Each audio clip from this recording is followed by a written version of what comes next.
So starting the test drive in this 24 Santa Fe, let me just say I love the new interior. I like the setup with the screen, the climate controls, everything looks very nice. But most importantly, the steering wheel, just the overall feel I get from the driver's seat.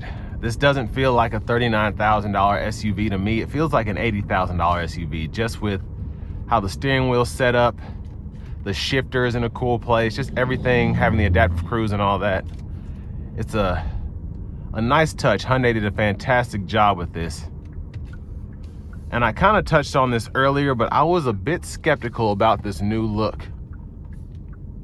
As opposed to the outgoing Santa Fe, this was like night and day, and I wasn't sure if I was gonna like it, just because it just had that weird retro look from the Ioniq 5, excuse me. So, like the Ioniq 5, this has grown on me very quickly, and it's one of my favorite SUVs just in terms of the exterior look, just the aesthetics overall.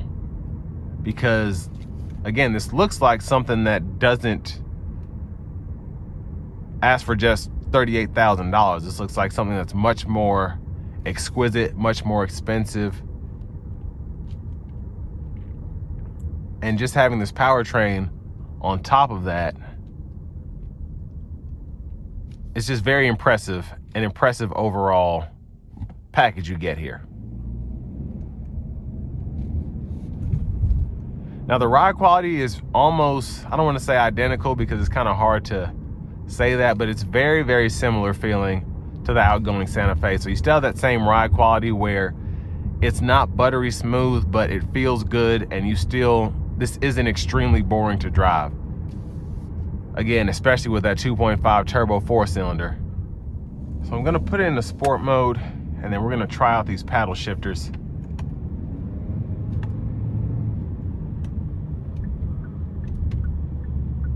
And nobody's behind me, so I'm gonna give myself a bit of space. Getting on the interstate here.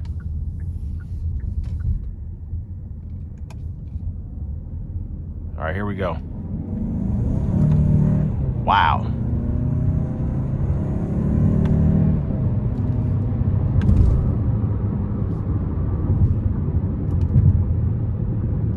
Gonna give one more pull here.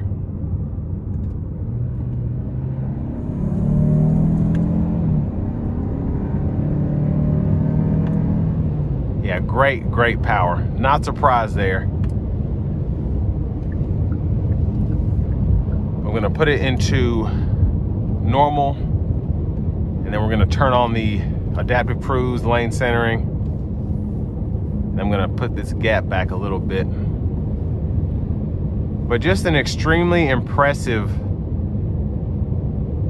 vehicle from a performance aspect. It's just very quick, and with a front wheel drive model, it really wanted to pull me. So an all-wheel drive variant will probably be even more fun, in my opinion. But coming down the interstate there, ride quality is phenomenal. This is just checking all the boxes as of now.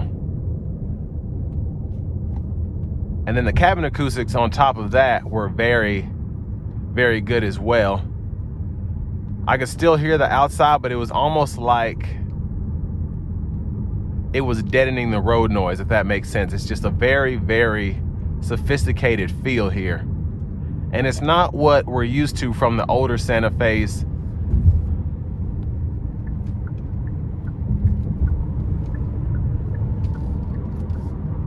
But I think this is a game changer here. I can't wait to see some of the higher trim levels, and then even the bottom trim if there's one lower than the SEL. But with all that being said, this will bring me to the end of my review of this 2024 Hyundai Santa Fe SEL.